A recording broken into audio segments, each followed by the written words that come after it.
Sir అంటే పొలిటికల్‌గా దెబ్బతీయడానికి అయ్యుంటే, లేదంటే పర్సనల్‌గా బురద చల్లడానికి అయ్యుంటే, ఈ విషయాన్ని జానీ మాస్టర్ ఎందుకు బయటకొచ్చి చెప్పడం లేదు? ఆయన ఎందుకు పరారీలో ఉన్నాడు? అసలెవరికి కూడా పిచ్చి కాంటాక్ట్ అవ్వడం లేదు. పిచ్చి స్విచ్ మాట. ఆఫ్ అయిపోయింది ఫోను అని ఆయనేం అంటున్నారు. పరా ఆయనేం పరారీలో లేడు, ఏమీ లేడు. పిచ్చి మాట. హ్మ్. ఆయన ఎందుకు ఇప్పుడు వచ్చి ఎందుకు చెప్పుకోవాలి? కోర్టు తెలుస్తది. కోర్టు తెలిసినప్పుడు వస్తది కదా! ఇప్పుడైతే అది దొంగలాగా ఎక్స్‌ప్లనేషన్ బురదలు తడుముకొని ఆయన ఎందుకు ఎక్స్‌ప్లనేషన్ ఎందుకు ఇచ్చుకోవాలి? What necessary? He is not done అనేది ఆయనకు నేనేమి ఇయన్నీ ఊరినే నా మీద కావాలని నిందలేస్తున్నారు, బురద చల్లుతున్నారని తెలుసు. సో, దానికేదో ఎక్స్‌ప్లనేషన్ ఇచ్చుకోవాల్సిన కర్మ ఏముంది ఆయనకి? కోర్టులో తేలుతది. కేసేశారు కదా! ఎఫ్ఐఆర్ ఇన్వెస్టిగేషన్ జరుగుతుంది, అన్నీ బయటకొస్తాయి. అప్పుడు మాట్లాడతారు. ఇప్పుడెందుకు మాట్లాడాలి? ఇప్పుడెందుకు మాట్లాడాలని? వీళ్ళు బురద చల్లుతుంటే ఆ బురదని ఈ బురద మీరేశారు, నేను నీతిపరుడిని నేను అని చెప్పాలా? కోర్టు చెప్పుద్ది. కోర్టు చెప్పినప్పుడు మాట్లాడతాడు. అంటే ఆరోపణలొచ్చినప్పుడు ప్రతి ఒక్కరు స్పందిస్తూ ఉంటారు. ఆరోపణలేదు. ఇవాళ ఆరోపణలనే ప్రతి ఎదవ విషయం ఊరినే దే వాడిని వాడు ఫోకస్ చేసుకుంటానికి, వాడెవడో అడ్రస్ తెలీదు, ఎవడో బయటోడు తెలీదు. అందుకని వాడేదో ఒక ట్వీట్ చేస్తాడు. వాడిని వాడు ఫోకస్ దాని మీదే వస్తారు రచ్చ. ఏ మీడియాలో మైకులు పుచ్చుకుని వెళ్తే వాడిది. వాడిని వాడు ఫోకస్ చేసుకుంటానికి చేసే ఆరోపణలు తప్పితే ఆధారాలతో కూడినవి సైంటిఫిక్ ఆరోపణలు ఏవీ లేవు. హ్మ్. ఇవన్నీ ఒక్కటి ఆధారం లేదు దీంట్లో. ఒక్కటి ఆధారం ఒక్కటి చూపించగలరా? ఒక వ్యక్తి ఒక అమ్మాయిని ఒక వ్యక్తి చేయగలడా? ఇంపాసిబుల్. గ్యాంగ్ రేప్ చేయొచ్చు. నలుగురు కలిపి ఒక అమ్మాయి ఈ అమ్మాయిని రూమ్‌లోకి వెళ్ళిందంటే రేప్ చేసేసాడట. వినటానికి కూడా వు వు వింతగానే ఉంటది. ఒక అమ్మాయి ఒక అబ్బాయిని ఎప్పటికీ చేయలేడు. హ్మ్. అది ఎలాంటిది? అమ్మాయి అనారోగ్యమైతే కదలలేని పరిస్థితిలో రేపేం చేస్తాడు? ఆ అమ్మాయి కనుక, ఆ స్త్రీ కనుక కదలలేని పరిస్థితి, అనారోగ్యము, ఓపిక లేని స్త్రీ అనుకో, అప్పుడు పట్టుకుని బలవంతం చేయొచ్చు. బలవంతం చేశాడు అనుకోవచ్చు. అసలు ఆరోగ్యం లేని స్త్రీని ఎందుకు మగాడు ఎందుకు వెంటపడతాడు?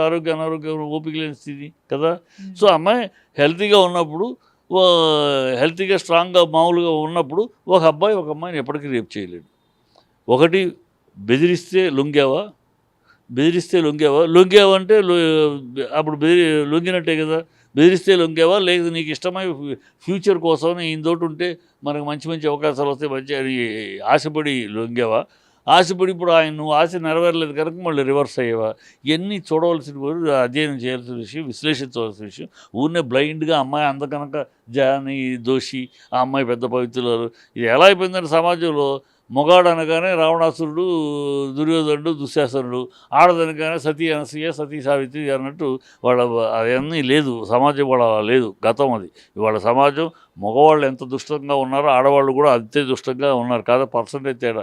అక్కడ 100కి 20 మంది అయితే ఆడవాళ్ళు, ఇక్కడ 100కి 40 మంది మగవాళ్ళు. అంతే తప్పితే అక్కడ దుర్మార్గమైన ఆడవాళ్ళు ఉన్నారు. దు మగవాడిని వంచించి మోసం చేసే ఆడవాళ్ళు ఉన్నారు. ఇయన్నీ అక్కడ ఉన్నాయి, ఇక్కడ ఉన్నాయి. కనుక ఇవాళ ఉన్న సమాజంలో, ఇవాళ ఉన్న డెవలప్‌మెంట్ ఉన్న దీంట్లో ఒక ఒకే పోకడలో ఒంటి పోకడలాగా ఆ అమ్మాయి చెప్పింది కనుక ఇది తప్పు. ఆ అమ్మాయి ఆడపిల్ల చెబుద్దా? ఎందుకు చెబుతుంది? వాళ్ళు చెప్తున్నారు ఆడపిల్లలు. బరి తెగించి మాట్లాడుతున్నారు. బరి తెగించి అన్ని రకాల విన్యాసాలు చేస్తున్నారు. కనుక మొన్నగాక దుబాయ్‌లో ఒక తన భార్య చదువుకుంటుందని ఇష్టం ఉందని చెప్పి వాడు పాపం కూలి చేసి కష్టాలు పడి ఆ అమ్మాయిని చదివిచ్చి ఆ అమ్మాయిని దుబాయ్‌కి పంపిస్తే, ఆ అమ్మాయి అక్కడికి వెళ్ళినాక వాడిని ఎవరినో పెళ్లి చేసుకొని వీడికి టాటా బై బై చెప్పి వీడు ఊరేసుకున్నాడు. ఇలాంటి ఆడవాళ్ళు ఉన్నారు. కనుక ఊరినే బ్లైండ్‌గా ఆడవాళ్ళు అంతా ఉత్తములు, మగవాళ్ళందరూ చెత్త అనటానికి నేను అంగీకరించను.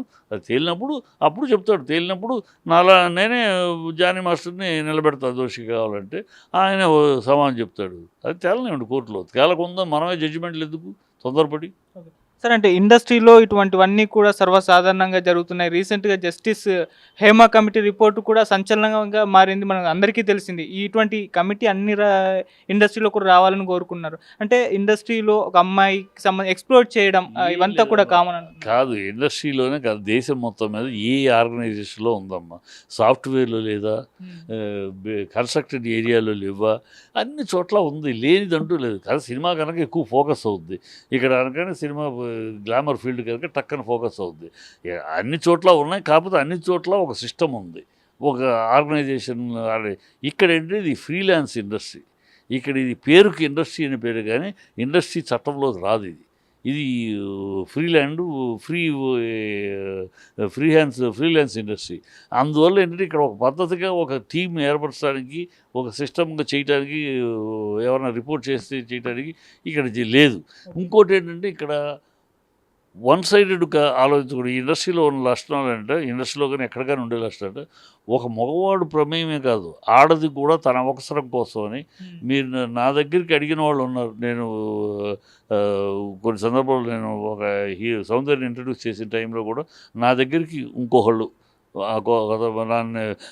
నాకు ఇవ్వండి ఆ అవకాశం, మీరు ఎలా కావాలంటే మీకు ఏం కావాలంటే మీరు దానికి నాకు అబ్జెక్షన్ లేదు, ఇలా అడిగిన వాళ్ళు ఉన్నారు. అదే వాళ్ళుగా వాలంటరీగా I'm ready to give you everything, నాకు ఛాన్స్ ఇవ్వండి అని అడిగేవాళ్ళు ఉన్నారు. సో అటు ఉన్నారు.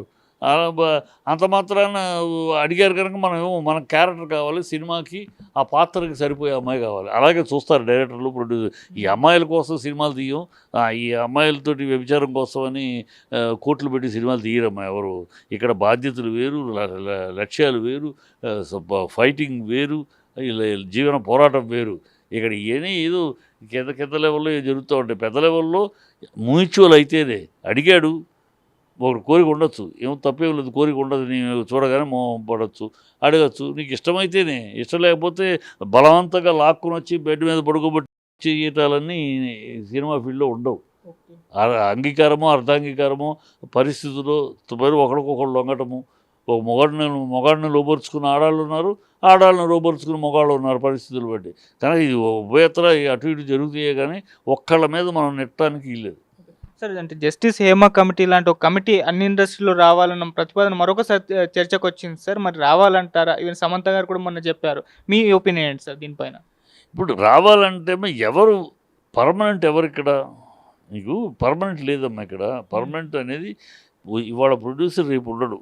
270 సినిమాలు చేస్తుంటే అప్పటికి 270 తీసినప్పుడు, 200 తీసినప్పుడు, 300 వచ్చినా ఆ ప్రొడ్యూసర్లు 5గురే. అదైతే మిగతా ప్రొడ్యూసర్లు అందరూ ఫ్లోటింగ్. ఇవాళ వస్తారు, ఈ సినిమా తర్వాత డబ్బులు వస్తే ఉంటారు, లేదా పోతారు. కొంతమంది డబ్బులు వచ్చినా కూడా వెళ్ళిపోతారు. ఈ బాబు ఈ సినిమా ఫీల్డ్ మనకి డబ్బులు ఇచ్చి క్యాషియర్ లాగా మనం ఉంచాలి, ఈ ప్రొడ్యూసర్గా మనకి వదిలే బాబు, డబ్బులు మనం అందరికీ పేమెంట్ ఇచ్చి అందరికీ మనం భయపడుతూ పనిచేయాలి. ఇది ఒకటే ఇండస్ట్రీ. అది మిగతా ఎక్కడైనా డబ్బులు పెట్టినవాడు బాస్, ఇక్కడ డబ్బులు పెట్టినాడు బాస్ కాదు, గుమాస్తా. అందరికీ డబ్బులు ఇచ్చి అందరికీ భయపడుతూ బతకాలి. సో ఇది వద్దనుకునే వాళ్ళు చాలామంది ఉంటారు. ఈఎంఐ దీంట్లో డబ్బులు వస్తే రావచ్చు, గ్లామర్ ఫీల్డ్, మనకి మనం డబ్బులు పెట్టి ఒక్కొక్కడిని మనం బతిమాలనుకుంటాం, ఇదేం కర్మ అనుకుని రాని వాళ్ళు ఉన్నారు. కొంతమంది నష్టపోయేవాళ్ళు ఉంటారు. ఇది ఫ్లోటింగ్. ఇవాళ వచ్చిన వాళ్ళు ఈ సంవత్సరం 50 మంది కొత్త ప్రొడ్యూసర్లు వస్తే నెక్స్ట్ సంవత్సరానికి 10 మంది ఉంటారు, 40 మంది ఉంటారు. సో ఈ ఫ్లోటింగ్లో ఎవరు సిస్టమేటిక్గా చేయడానికి ఆ 5గురే, మళ్ళీ ఎటు వచ్చినా ఆ 4, 5గురే, ఆ రెగ్యులర్గా సినిమా తీస్తే ఆ ప్రొడ్యూసర్లే. సో వాళ్ళ దగ్గర ఇలాంటి సమస్యలు లేవు. ఈ వచ్చిన సమస్యలు వీడు ఉంటాడు, పోతాడు. సో ఎవరు దీన్ని చేయగలిగేది? పోలీసు, గవర్నమెంట్ ఇంటర్ఫీర్ అవ్వలేదు.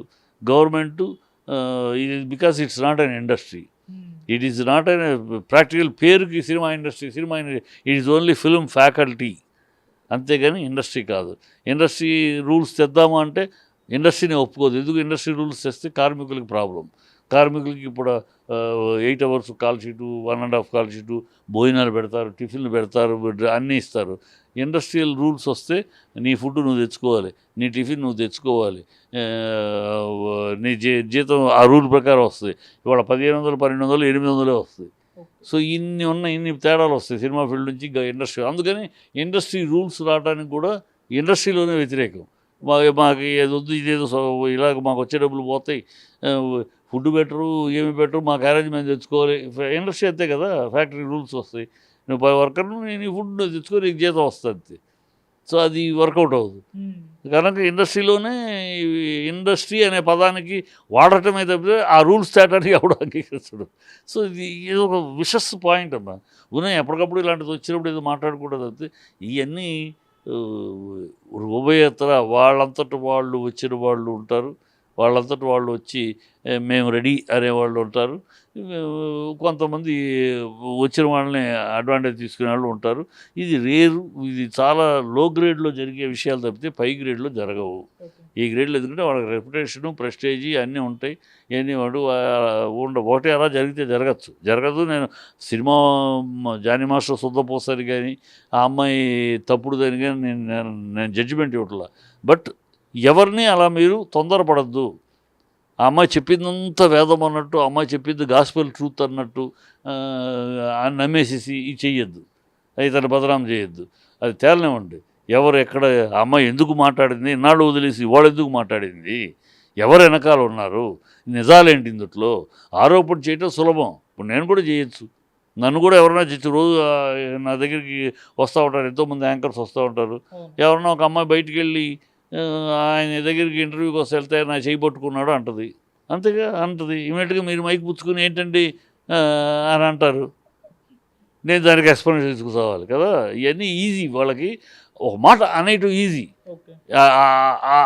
ఆ సమాజంలో ఆడపిల్ల మాటకి అంత సింపతి వస్తుంది కనుక దాన్ని వాడుకుంటున్నారు. అది మిస్యూజ్ అవుతుంది. అందరూ మిస్యూజ్, కొంతమంది దాన్ని మిస్యూజ్ చేసుకుంటున్నారు. ఆ కొంతమందిలో ఈ అమ్మాయి ఉందేమో తేలనేయండి. మిస్యూజ్ చేస్తున్నారు, మిస్యూజ్ జరుగుతుంది.